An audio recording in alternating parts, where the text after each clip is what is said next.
Tampa's historic streetcar has just failed its latest test as a commuter alternative. A 6-month pilot project for morning commuters drew just a handful of riders. That comes amid an expensive study on how to expand the Tampa trolley system even further.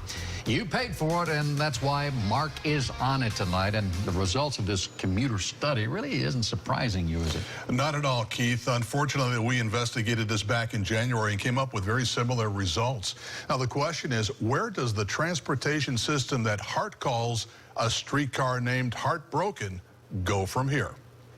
The morning commute pilot project logged an average of 3 to 6 riders an hour on Tampa's historic streetcars over the course of 6 months. Hart would tell you that when they test a route, it takes a year and a half to build ridership. Maybe so, but back in January, 4 months into the $150,000 experiment, we watched as Tampa's historic streetcars made a number of early morning runs between Ybor City and the downtown business district.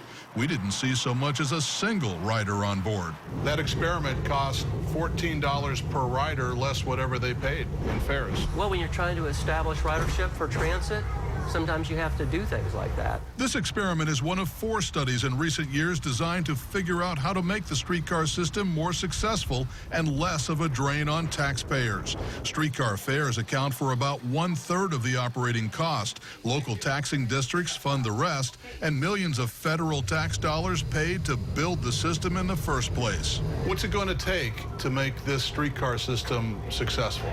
More money. From taxpayers?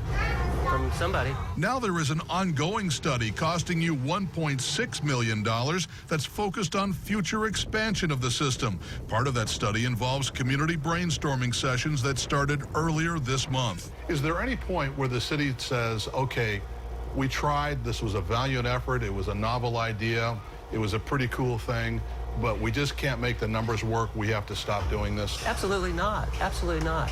Fixed skyway transit is a part of every modern American city, and it should be a part of ours. It should be a better operating part of ours. Now, if you have some bright ideas about how to make the streetcar system run better or voice concerns about how that system spends your tax dollars, the next community brainstorming session is Tuesday evening at the Tampa Bay History Center. We'll have details on that on our website, Keith. Well, you'd like to see it survive. I mean, It's kind of cool, looks cool going downtown, but we've done reports on the Cross Bay Ferry, and I noticed they lowered their fares. Well, it was like $10, then they dropped it to $5, and that kind of helped ridership. Oh, yeah, quite a bit. In fact, that work here? Well, there's a system in Kansas City they started just in the last year or two. The rides there are free, absolutely free. All the business owners downtown pay for that because it brings customers to their door. So there are other business models, other things to think about, and that's what these brainstorming sessions perhaps will bring out. All right. Thank you, Mark.